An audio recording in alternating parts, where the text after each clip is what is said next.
우리가 사무엘하 18장 19절 말씀부터 마지막 절 이야기가 바로 그런 이야기입니다. 그동안에 그 다윗 왕을 대적하던 압살롬이 그 전투에서 그만 전사를 하게 되죠. 그렇게 지리멸하게 싸움을 하던 그 전쟁에서 결국은 압살롬이 패하는 모습을 우리가 보게 됩니다. 비록 이것이 부자지간의 전쟁으로 인해서 생명을 담보할 수 있는 그런 전쟁이었지만 다윗으로서는 그 전쟁이 참으로 가슴 아프고 뼈 아픈 전쟁일 수밖에 없었던 것을 우리가 보게 됩니다. 참 그 전쟁 가운데서도 다윗은 자기 부하들에게 가능하면 압살롬을 생포를 하라, 죽이지 말라, 그렇게 명령을 합니다마는 그 요압이라는 이 군대 장관이 결국은 다윗 왕의 명을 어기고 도망을 치다가 상수리 나무에 그 머리가 걸려서 결국은 나귀는 그 밑을 빠져나가고 상수리 나무에 머리가 걸려서 이럴 수도 없고 저럴 수도 없는 압살롬을 결국은 요압이 그 생명을 그렇게 취하는 모습을 우리가 보게 됩니다. 참 이것이 너무나도 비극적인 전쟁이면은 분명한 것은 사실입니다. 다윗이 왜 이런 고난을 겪어야 되는가? 그것은 다윗의 범죄로부터 그것이 발달되었다는 것을 우리가 지난바에서 너무나 명백하게 말씀을 통해서 확인할 수 있었고, 결국은 하나님께서 다윗 왕 가문에 칼을 주셨지만은 죽이는 데까지는, 사람의 생명을 해하는 데까지는 허락하지 않으셨다라는 것도 우리가 보게 됩니다. 근데 오늘 본문 보니까 우리가 잠깐 한 절을 20절을 읽었습니다만, 이렇게 압살롬을 죽여놓고 서로가 다윗 왕에게 이것을 보고하기를 꺼려합니다. 다윗 왕은 분명히 압살롬이 생포되거나 어떤 상황에서도 압살롬이 죽는 것을 원치 않았죠. 그런데 이 다윗의 수하에 있던 이 요압이 압살롬을 그만 생명을 거두는 모습을 보게 됩니다. 이렇게 생명을 거둬놓고 다윗 왕에게 서로 보고하기를 꺼려하는 거예요. 서로가 미루는 거죠. 그런 상황 가운데서 여러분, 압살롬의 죽음을 왕에게 보하기를 꺼려하는 이 요압의 모습을 우리가 보면서 어찌되었든 사람의 생명은 하나님께 달려있다는 것을 우리가 알게 되는 거죠. 그래서 우리는 어떤 상황이든지, 여러분 요즘 집총 거부, 여호와의 증인이라고 하는 그러한 집단들이 군대를 안 가겠다고 하잖아요. 여기까지 그들을 군대 복무하는 대신에 그들이 그 복무 기간 동안에 전부 다 감옥을 보냈어요. 근데 이게 또 인권이다 뭐다 해가지고 이게 또 의법이다 해가지고 그 사람들에 대해서 이제 어떻게 처리할 것인가 사회가 많이 고민을 하고 있잖아요. 참 그런 이유로 인해 가지고 군대를 가지 않는다면 누가 군대를 갈 것인가, 참 앞으로 좀 많이 심각해질 것 같습니다. 여러분, 불교도 사실은 우리와 종교는 같지는 않지만은 아주 살생을 멀리하는, 벌레 한 마리 죽이는 것까지도 그들은 어떤 선택을 해야 되는 그런 기로에 있는 사람들인데, 그 사람들 잘못 건드렸다가 우리나라 불교인들이 꽤 많지 않아요? 젊은 불교인들이 다 군대 안 가겠다고 하면 어떻게 할 겁니까? 그런 건 전혀 생각 않고 그냥 인권이다 뭐다 해가지고 그 여호와 증인 아주 그 기독교도 아닌 그런 이단 종파에 대해서 그런 특혜를 준다는 것은 참 그것은 옳지 않는 것이라고 저는 생각을 합니다. 참 오늘 이 압살롬의 생명만큼, 이 생명만큼은 너희들이 해하지 말고 가능하면 생포하라. 가능하면 내 아들 이 압살롬은 너희들이 건드리지 말아라 라고 하는데 불구하고 이 다윗 밑에 있던 요압이라는 이 장수가 결국은 압살롬의 생명을 그렇게 해하게 되는 거죠. 이렇게 복을 받았음에도 불구하고 생명을 취한 사실은요, 압살롬을 해한 일들을 왕에게 고하기를 꺼려했고 결국은 이렇게 왕의 명령을 어기는 것은 참 나중에 이게 일이 됩니다만 요압과 다윗이 멀어지게 되고 결국은 요압이 이 일로 인해 가지고 뭐 이뿐이겠습니까? 다윗 왕을 거역하는 일로 인해 가지고 결국은 그도 생명을 부지하기가 어렵게 된다는 사실을 우리가 보게 되는 겁니다. 자, 그러므로 우리가 아무리 원수의 어떤 세력이라 하더라도 우리가 참으로 이 다윗이 명령하고 그 왕이 명령하는 것쯤은 우리가 한번 생각해서 지켜야 될 필요가 있었지 않겠느냐. 이때 당시 왕의 명령은 사실은 하나님의 명령과도 같은 겁니다. 그렇죠? 이런 명령을 어기고 이 하나님의 뜻에 반하는 그러한 행동을 했을 때는 가차없이 하나님께서 그에 대한 보복을 감행하신다는 사실들을 우리가 알게 됩니다. 그러므로 여러분, 생명의 근원은 오직 하나님께 있다는 사실을 우리가 알게 됩니다. 아무리 부모와 자식이 원수지간이고 그 부모를 서로 대적하고 서로 총칼을 겨누는 사이였다 하더라도 사람 생명을 그렇게 대하는 것은 다윗이 금했잖아요. 아무리 내 자식이 원수가 될지라도 아무리 반역을 하고 내 생명을 찾더라도 내 자식이 압살롬만큼은 너희들이 가능하면 죽이지 말고 좀 살려라. 그렇게 얘기했는데도 불구하고 그걸 말을 듣지 않고 결국은 압살롬을 해하게 됐다는 사실을 우리가 보게 되는 것입니다. 참 이것을 볼 때 우리가 결국은 이 생명을 빼앗긴 압살롬의 인생은 참 비참한 최후를 맞게 됩니다만은 참 이런 비단이 이런 비극이 어디서부터 일어나게 됩니다. 이게 다윗이 하나님 앞에 범죄한 그 사실 때문입니다. 그 범죄한 사실이 뭔가 하면 여러분 너무나도 잘 아는 그 사실, 우리아의 아내를 강제로 취한 거죠. 그리고 우리아의 아내 그 바세바를 취했을 뿐만 아니라 우리아를 전쟁터로 나가게 해서 무고한 피를 흘리게끔 하나님께서 그것 때문에 다윗 가문에 전쟁을 일으킨 겁니다. 참 우습죠? 차라리 적군이 들어와가지고 암몬이나 모압이나 블레셋이나 그런 적군들이 들어와가지고 이스라엘과 대적을 해서 전쟁을 일으켰다면 참 그것이 마음은 편할 거예요. 그런데 이건 집안 전쟁이에요. 아버지와 아들의 전쟁. 그렇다면 여러분 가장 곤란한 사람들이 누굴까요? 아버지 편을 들 수도 없고 그 아들 압살롬의 편을 들 수도 없었던 백성들의 모습이라고 볼 수가 있겠죠. 자, 제가 지난주에 여러분들에게 말씀을 드렸습니다만 이스라엘 백성들이 서로 전쟁을 치르는데 다윗과 압살롬이 서로 전쟁을 벌이고 서로 원수지간이 되었을 때 많은 이스라엘 백성들은 다윗의 편에 선 것이 아니라 압살롬의 편에 섰다는 것을 우리가 말씀을 통해서 확인해 볼 수가 있었겠죠. 그리고 곧바로 전쟁이 벌어졌습니다. 그런데 놀랍게도 여러분, 전쟁은 많은 전쟁 물자를 가지고 하는 게 전쟁이 아니에요.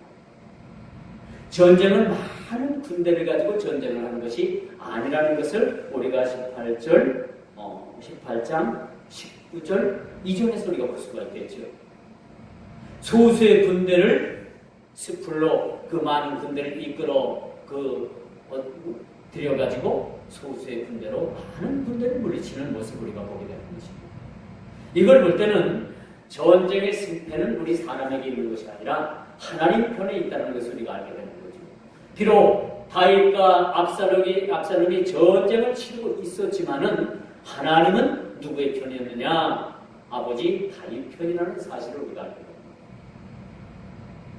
다윗 가문에 하나님께서 칼을 보내셨지만은 그래도 다윗의 생명을 취하고 다윗이 죽을 만한 데까지 하나님께서는 내려가지 않게 하셨다는 것을 우리가 보고 있습니다. 그래서 우리는 늘 하나님을 믿는 믿음의 백성들은 하나님께서 우리에게 참 어려운 지경까지 내려가게 하실지라도 우리를 거기서 죽음까지 내몰지는 않는다는 사실을 우리가 보고 있습니다. 우리 생명을 하나님께서 지켜주십니다. 그렇기 때문에 우리는 철저하게 우리가 내려가더라도 하나님의 뜻을 발견하게 되면 곧바로 우리가 거기서 하나님께서 우리를 축복시켜 주시는 은혜가 있다는 사실을 알게 되는 거죠. 자, 언제 죽을지도 모르는 인생인데 아버지 다윗과 전쟁을 벌일 정도로 비참한 인생을 산 이 압살롬의 최후가 이렇게 끝날이라고는 아무도 생각 못했던 거예요. 그래서 압살롬이 적고 힘도 더 세고 압살롬을 따르는 그런 많은 사람들이 많이 있었잖아요. 그러니까 많은 그 이스라엘 백성들도 그 다윗 왕을 따르지 아니하고 그 아들 압살롬을 따르게 됩니다. 과거에 다윗이 어떤 사람이었습니까? 사울은 천천히요, 다윗은 만만이라는 그러한 이스라엘 백성들로부터 인정을 받았던 사람. 그 백성들로부터 인정을 받았던 사람들인데 어느새 이제 다윗과 압살롬의 전쟁이 벌어지고 나니까 결국은 많은 사람들이 다윗은 만만이었던 그러한 이스라엘의 백성들이 다윗을 버리고 그 아들 압살롬을 지지하기 시작을 했다는 것을 우리가 보게 되는 거죠. 그러나 분명한 것은요, 이런 전쟁 가운데서도 하나님께서는 언제나 정의 편에 쓰시는 하나님이시라는 사실이죠. 이렇게 전쟁이 발발되었어도 하나님께서는 그 대적이 다윗을 대적하는 무리들에 대해서는 하나님께서는 복구하시지 않으셨다는 것을 우리가 알게 되는 거죠. 그러므로 항상 우리 여러분, 우리가 알 것은 하나님은 언제나 우리 정의의 편에 서시는 하나님이십니다. 그 정의가 뭘까요? 부족하고 연약함에도 불구하고 우리 주님을 믿는 사람들을 정의 편에 세워주시는 것이라고 우리 말씀드릴 수가 있겠죠. 궁극적으로는 여러분, 우리가 세상과의 이 큰 싸움이 지금, 여러분 영적 싸움이 지금 사실은 벌어지고 있는 겁니다. 그렇죠? 우리가 사소한 일에도 얽매이지만은 사실 우리가 큰 틀로 보면 이 세상의 어떤 만mon적인 이 세상의 이 사단의 세력과 우리의 그런 어떤 그 하나님 나라를 이렇게 받들고 신봉하는 세력들과의 싸움이라고 우리가 볼 수가 있어요. 크게 보면 이것이 영적인 큰 지금 싸움에 지금 우리가 서 있는 것을 우리가 보게 됩니다. 그러므로 여러분, 우리가 알 것은요, 우리 사람의 생명은 하나님께서 틀어지고 있다는 사실. 이 전세를 봐서는 압살롬의 군대가 월등했고 수도 많았고 잘 훈련되어 있었고, 그럼에도 불구하고 이 다윗 왕의 편에 섰던 사람들에게 패할 수밖에 없었던 건 뭐냐? 그것은 그 군대의 싸움이, 그 군대가 숫자가 많고 무기가 좋고 안 좋고를 떠나가지고 그 전쟁의 승패는 하나님께서 갈라놓으신다는 사실. 여기서 우리가 더 한 가지 기억해야 될 것은 우리 인생의 승패. 우리 모든 인생이 날마다 전쟁 아닙니까? 그렇지 않아요? 눈 뜨면 전쟁, 눈 감으면 전쟁, 모두는 다 전쟁. 이런 전쟁의 승패는 결국은 하나님께서 틀어지고 계신다는 것을 우리가 알게 됩니다. 그러므로 우리가 이 거룩한 전쟁, 이 싸움에서 우리가 승리하기는 오직 우리가 기도와 말씀으로 전무하는 그런 삶이 우리에게 사실 필요하다라고 말씀드릴 수가 있겠죠. 비록 서로 대적하는 이 부자지간의 그런 사이라도 다윗은 압살롬이 무사하기를 바랐다. 이게 부모님의 마음, 부모의 마음. 서로 적대적으로 진을 치고 서로 생명을 앗아가기 위해서 군대를 보내고 큰 싸움이 그렇게 일어나도 결국은 이 아버지 다윗의 마음은 이 비록 적진에 서 있는 그 압살롬의 모습을 보면서도 그 압살롬의 생명이 무사하기를 바랬다는 것. 이게 사실 부모의 마음이 아니겠습니까? 아무리 자식이 부모의 마음에 말 들지 아니하고 부모에게 거역하고 부모의 어떤 눈에 거슬린다 하더라도 자식은 자식입니다. 그 자식이 잘 되기를, 또 생명이 보존받기를, 이렇게 위급한 상황에 압살롬의 생명을 보존받기를 다윗은 간절히 바랐다는 거예요. 이것이 우리 부모님들의 마음, 이것이 아버지의 마음입니다. 오늘 본문을 통해서 우리가 이 아버지의 마음을 읽어야 돼요. 아버지의 마음. 원수 같은 그 아버지를 죽이려고 하던 그 아들, 어떻게 보면 이건 우리 동양 사상에서 보면 이건 불효 중에 불효 아닙니까? 마땅히 죽여야 되는 게 분명한데 다윗은 그렇지 않아요. 아버지의 마음으로 품고 그 아들 압살롬을 어떻게든지 그 전쟁에서 살아있기를 바랬던 마음입니다. 이게 우리들의 아버지의 마음이라는 거죠. 바로 27절 바로 그겁니다. 파수꾼이 이르되 내가 보기에는 앞선 사람의 다름질이 사독의 아들 아히마하스의 다름질과 같으니라 하니 왕이 이르되 그는 좋은 사람이니 좋은 소식을 가져오느니라. 급하게 두 사람이 와 다윗이 있는 성으로 다윗에 있는 진영으로 급하게 두 사람이 달려오는데 파수꾼이 그걸 보고 왕에게 고합니다. 두 사람이 달려옵니다. 이게 뭘 하는 의미입니까? 했더니 그 두 사람은 나에게 좋은 소식을 가지고 오는 사람들이다 라고 얘기합니다. 그런데 결국은 이 두 사람이 가져온 소식이 어떤 소식이었어요? 그렇게 자기가 아끼고 사랑하던 압살롬이 그만 그 전쟁에서 전사를 했다라는 그런 소식이었다는 것을 보고 33절을 보십시오.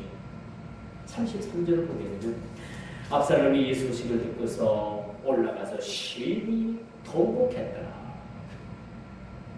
이게 아버지의 마음입니다. 우리 아버지, 오늘을 사는 우리 아버지들의 마음들이라는 것을 우리가 알게 됩니다. 이게 자식을 품는 넉넉한 그런 마음. 그 전황 중에서도 그 파수꾼이 이루는 그러한 비보를 들으면서 그 비보를 듣기 전까지 그 좋은 소식을 갖다 줄 줄 알고 기대했던 그 아버지의 마음. 그것이 오늘은 아버지의 마음이에요. 어느 아버지? 오늘을 사는 우리 아버지들의 마음인 동시에 어느 아버지? 하늘 아버지의 마음. 하늘 아버지. 예수님은 비유로 말씀하십니다. 어느 날 둘째 아들이 자기 가산을 아버지의 가산을 나눠달라고 하죠. 자기 분깃을 나눠달라고 해가지고 그 분깃을 가지고 나가서 다 탕진합니다. 그냥 말아먹고 뜯어먹고 나눠주고 사기당하고 결국은 어떻게 해요? 다 떨어먹고 돼지 치는 돼지 막사에 가서 일을 하잖아요. 근데 돼지가 지옥 열매를 먹는데 너무너무 배가 고파서 돼지가 먹는 지옥 열매를 먹잖아요. 이 가장 그 인생이 밑바닥까지 내려가고 내려가는 인생. 그런데 이 아들이 그 지옥 열매도 먹을 게 없어서 풍족히 못 먹는 걸 생각하고 내가 이래서는 안 되겠다. 내 아버지 집에 가면 내 아버지 집에 가면 먹을 것이 많은데 내가 여기서 뭘 이런 생활을 하는가. 거기서 깨닫게 돼. 내가 여기서 돌이켜야 되겠다. 아버지 집으로 돌아가야 되겠다라는 그런 생각을 갖게 돼요. 그것이 우리 인생의 터닝 포인트입니다. 그렇게 전환하는 순간부터 바로 우리 인생의 새로운 인생이 시작된다는 거예요. 인생의 터닝 포인트까지 내려가기가 그렇게 쉽진 않지만 거기서부터는 우리가 다시 인생의 전환을 통해서 아버지 집으로 돌아올 수가 있게 되는 거죠. 그 집당한 아들이 아버지를 찾아옵니다. 아버지는 멀리 30리 밖에서부터 아들이 온다는 소식을 듣고 그가 맨발로 뛰어나가서 그 아들에게 입을 맞추고 손가락에 반지를 끼워주고 살찐 송아지를 잡고 내 죽었던 아들이 돌아왔다라고 동네 사람들에게 알리고 큰 잔치를 배설하는 모습을 우리가 보게 됩니다. 바로 이런 모습이 저와 여러분들의 모습입니다. 우리는 다 죽을 수밖에 없었던 그런 존재들이었습니다. 너는 할 것 없이 다 죽을 수밖에 없었던 존재들입니다. 그런데 주님께 돌아와 주님으로 주님께 돌아와 우리가 새 생명 얻고 우리를 무조건적으로 우리의 죄가를 묻지 아니하시고 우리를 받아주신 아버지의 마음을 우리는 알게 되는 거죠. 27절 말씀이 바로 그런 말씀이에요. 아버지의 마음을 여기서 우리가 읽을 수가 있는 거죠. 이 다윗의 마음. 비록 그 아들은 이렇지만은 아버지가 이렇게 끝까지 기다리는 그런 모습을 우리가 보게 됩니다. 자식으로 인해서 코너에 몰린 상황이지만 자식을 사랑하는 마음은 어느 아버지인들 다르겠습니까만 무사히 돌아오기를 바라는 이 아버지의 마음, 이 다윗의 마음, 여기서 우리가 얻는 교훈이 바로 뭐냐? 하늘 아버지의 마음을 우리가 헤아려 보아야 됩니다. 하늘 아버지의 마음을 헤아려 봐야 됩니다. 마지막 세 번째로 비보를 접하는 다윗의 모습을 우리가 보게 됩니다. 다윗 왕은 전황 중에서도 아들 압살롬의 생명이 무사하기를 바랐던 마음이 깨지고 말았습니다. 그 소식을 듣기 전까지는 좋은 소식이 오겠지. 그렇게 두 사람이 그 전령이 이렇게 다윗을 향해서 다가오는데 저 사람들은, 저 전령들은, 저렇게 나를 향해서 뛰어오는 사람들은 반드시 나에게 좋은 소식을 가지고 오겠지. 그런 소식을 그가 기대했지만 그가 기대했던 소식에 미치지 못하는 그런 소식이 들려왔던 것입니다. 이 상황을 우리가 보면서 이렇게 기다리고 기다리는 아버지의 마음을 우리는 헤아리게 되는 겁니다. 그 아버지의 마음이 저와 여러분들이 그토록 아버지에게로 돌아가길 원했던 그 하나님의 품이라는 사실을 우리가 알게 되는 거죠. 자, 다윗은 자식 압살롬에 대한 무사를 바랐지만 다윗의 뜻대로 되지 않았습니다. 이게 바로 인생입니다. 우리 인생은요, 그렇게 우리 인생 뜻대로 되지 않습니다. 그럼에도 불구하고 하나님은 우리를 여전히 사랑하신다. 여러분 살면서 100이면 100가지가 여러분 소원 모두가 다 이루어진다면 얼마나 좋겠습니까? 그러나 하나님께서는요, 늘 가시와 같은 일들을 남겨두시고 사도 바울이 참 하나님의 복음을 전하고 예수님께서 말씀하신 복음을 너무나도 체계적으로 교리적으로 잘 조직신학적으로 너무너무 훌륭하게 잘 정리해놨어요. 어떻게 보면 저는요, 예수님보다도 사도 바울이 훨씬 더 유명하다고 봐요. 근데 이 사도 바울에게도 참 가시가 있었습니다. 가시. 어떤 가시인가? 이젠 하나님의 복음을 전하고 막 많은 사람, 수많은 사람들한테서 하나님의 말씀을 증거하다가도 어떤 일이 일어났느냐면 이 성경에 우리가 문헌에 비춰볼 때 그가 간질병을 가지고 있습니다. 간질병. 이 많은 사람들한테 주는 그리스도시요 살아계신 하나님이시여 당신들이 믿으면 참 복을 받고 당신들이 믿으면 구원을 받고 너무나도 장황한 말씀을 전하다가 그냥 뒤로 넘어져서 거품을 막 하고 눈이 막 휘어지고 그렇게 간질병을 하면 거기서 그 말씀을 듣던 사람들의 어떤 기분이 어떻겠습니까? 아이고 당신이나 잘 믿어야 되겠어. 그런 소리 하고도 하나둘 떠나가지 않겠습니까? 충분히 그럴 수도 있어요. 다윗이 너무나도 이 일 때문에 고민이 많았습니다. 간절히 기도했는데 하나님께서 말씀하시길 내가 받은 내가 족하다 그렇게 말씀하시고 또 간절히 하나님 앞에 일 때문에 기도했는데 내 은혜가 내게 족하다 그런 말씀만 들려주시고 결국은요 다윗이 그 간질병을 고치지 못했습니다. 그 능력 있는 다윗이고 능력 있는 그 사도 바울이 여러분 얼마나 능력이 있었던 종인가 하면요 멀리 떨어져 있는 사람들을 고쳐주기 위해서 그 손수건에다가 기도만 해주고 그 손수건을 갖다 줘서 그 손수건을 만지기만 해도 막 뻗덕뻗덕 일어났던 그런 능력이 있었던 사람입니다.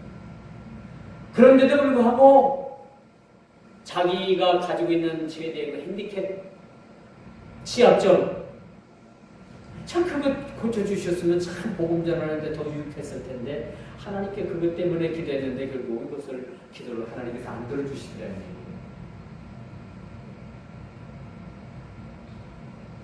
왜 그러느냐? 약한 데서 강함이 나오기 때문에. 여러분 가장 약한 것이 거기서 여러분들의 가장 강한 것입니다. 그것 때문에 여러분들 눈물 흘려야 되고 기도해야 되고 이 눈물 흘리고 기도하니까 여러분 능력 받아서 하나님 앞에 그런 능력자를 쓰임을 받게 되는 거예요. 다윗도 마찬가지였어요. 이 압살롬을 살려줬더라면 얼마나 다윗이 좋았겠어요? 그렇죠? 근데 다윗 바램대로 그게 되지 않았다는 거예요.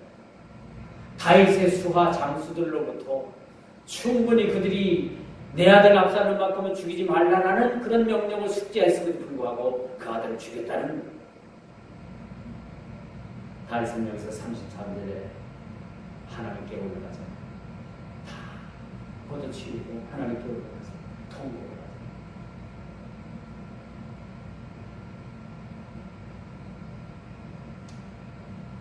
여러분, 인명은 제천이라고 합니다. 사람의 생명은 사람이 어찌할 수가 없겠죠. 또 오늘 다윗에게 피부가 날아든 것은 그의 아들 압살롬의 요압의 손에 의해서 죽었다는 것이죠. 자, 죽음 앞에서는 모두가 다 슬픈 법입니다. 그러나 우리가 여기서 간과하지 말 것은 뭐냐? 우리의 가장 연약한 부분들, 그런 것들을 통해서 하나님께서 우리를 강하게 해주신다는 사실이죠. 그런 일들을 통해서 우리가 더욱더 하나님 앞에 겸손하고 더욱더 우리가 낮아지게 하시고 더욱더 기도하는 그런 백성들로 하나님께서 우리를 세워주시기 위함이라는 사실들을 우리가 보고, 뭐 이게 누구 죄냐, 조상 죄냐, 무슨 가문의 죄냐, 그건 우리가 수년 전에 가게에 흐르는 저주라는 책을 우리가 보게 되는데 그건 100% 잘못된 겁니다. 가게에 저주는 없어요. 여러분 잘못하면 여러분이 그 죄가를 치르는 거지, 여러분이 잘못하면 여러분 자자손손 그렇게 잘못되는 건 없습니다. 이 가게에 흐르는 저주가 이 잘못됐다고 그게 그런 책을 읽지 말라고 올바른 독서문화 그런 데서 판명이 났던 책이기도 합니다. 가게에 흐르는 저주는 없습니다. 하나님께서 잘못하면 자손 3, 4대까지만 그냥 몇 때리고 잘하면 몇 대까지? 1000대까지 복을 내려주신다고 했어요. 여러분 이거 비교해 보십시오. 그렇다면 결국은 이 1000대까지 복을 내려주신다는 것은 하나님께서 우리의 죄 때문에 연좌제를 묻지 않겠다는 거예요. 우리가 과거 여러분 김대중 대통령 정권 들어서기까지 연좌제, 그래서 연좌제 알죠? 부모가 잘못하면 그 자식까지 그 죄에 연대 책임이 있어서 죄를 물었단 말이에요. 김대중 대통령 때 잘한 게 뭐냐면 연좌제 폐지시켰어요. 부모죄는 부모죄고 자식죄는 자식죄고 대물림하지 않겠다는 거죠. 제가 부끄러운 얘기지만 그 아주 청년 시절에 주일학교 때 하도 말을 안 들어가지고 그냥 여자 녀석을 그냥 뺨을 딱딱 2번 때렸어. 그때 세게도 안 때리고 이 녀석은 말을 안 들어. 근데 그 녀석이 감기 걸렸고 편도선에 걸렸었거든요. 편도선. 그러니까 그냥 뭐 그게 결국은 제가 때려가지고 막 그게 막 더 그냥 아프고 제가 때려서 아프다고 해가지고 경찰서에 가서 고발을 했어요. 아, 참 심하다. 이제 그때 당시 이제 개척을 해가지고 제 모교 전사님이 너무 개척을 딱 나갔으면 저는 그래요. 딱 봐서 이게 교회가 갈랐을 것 같다 하면 얼른 그쪽에 기도처소 마련해주고 목회자 파송하고 노예 또 보고 하면 자기 힘도 드러나고 교회 하나 더 생기고 얼마나 좋아요. 어차피 교회 하나 생기는 건데 마법을 하고 별짓 다 했어요. 여리고 성문어지라고 뭐 하루에 한 바퀴씩 우리 기도처소 와서 돕고 별짓을 다 했어요. 또 그것까지 다 참아냈는데 그런 일들이 주일학교에서 딱 벌어지고 그러니까 뭐 그쪽에서 막 힘을 실어가지고 고발을 했어요. 그래서 저는 또 그렇게 아프다고 해가지고 열심히 병원마다 데리고 다니고 한방병원 데려다니고 양약병원 데려다니고 별짓을 다 했는데 결국은 서울대학병원에 가가지고 머리를 한번 열어봐야 되겠대. 그래서 그건 당신은 알아서 하라고. 난 여기까지니까 이상 없다고 하니까 여기까지니까 하시라고. 그랬더니 경찰서에 가서 고발을 해가지고 고소장을 해가지고 제가 가서 조사를 받고 뭐 제가 취업이 든 거 그때다가 다 경찰 그 수사하는 형사에게 줬는데 이것저것 다 갖다 치우고 저한테 불리한 것만 다 올려가지고 검찰청에 송치나. 불려갔죠. 검사 앞에 닦았더니 검사 이름이 유병호야. 거기도 유병호. 딱 보니까 이제 같은 학년이고. 그러니까 나한테 그러는 거야.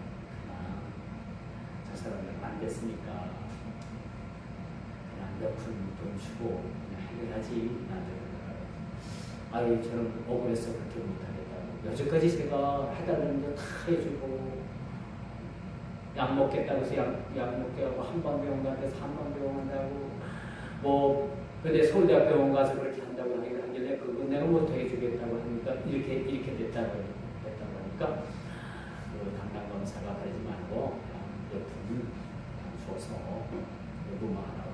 그래서 아니 그럼 난 돈 주고 벌 받고 이게 뭔 소리냐고 했더니 거기까지는 안 가고 내가 기소 유예를 해줄 테니까 합의를 하고. 그래서 그냥 합의록을 나왔어. 그런데 이 기소 유예가 따라다니는 기소 유예가 이 따라다녀요. 그래가지고 달고미를 많이 했죠. 저는 잘 되라고 이 녀석 톡톡 때린 게.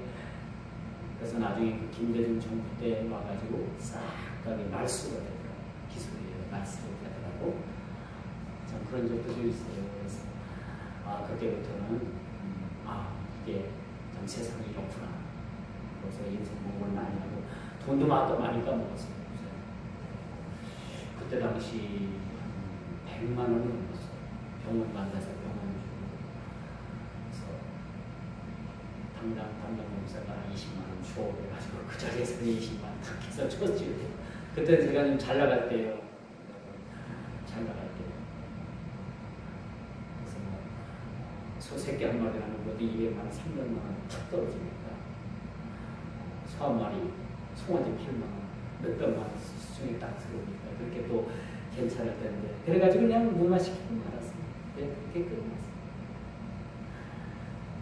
참 그런 적도 있습니다만은 여러분 참 이런 이제 상황을 우리가 한번 생각해 봐야 돼요. 아버지의 마음. 오늘 본문 말씀과 그거예요. 아버지의 마음. 다윗왕의 마음이 어땠을까? 또 우리가 죄인 되었을 때, 저와 여러분들이 죄인 되었을 때 아무런 조건 없이 우리를 받아주신 그 아버지의 마음, 이 마음을 우리가 생각해요. 우리는 우리를 낳아준 어버이의 마음을 다 알지 못합니다. 군사도일체라는 그런 고사성어가 있습니다. 임금과 사부와 부모는 하나와 같다. 똑같은 동격이다.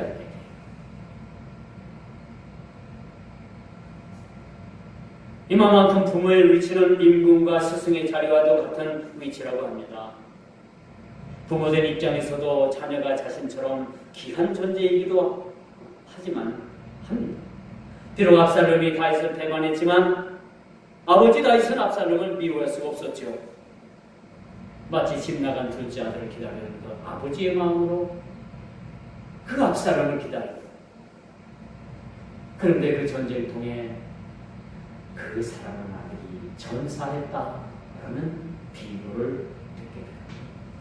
그 아버지의 마음을 얼마나 아팠어요. 여러분 지금 한번 느껴요. 그 아버지의 마음을 느껴지죠? 자, 그렇다면 우리 아버지의 마음은 여러분들이 한번 헤아려 보십시오. 아버지의 마음은 어땠었겠는가? 우리가 이렇게 죄짓고 참 죄 가운데 죽을 수밖에 없는 우리들을 하나님께서 우리를 아무런 조건 없이 품어주셨다는 사실 느껴보시길 바랍니다.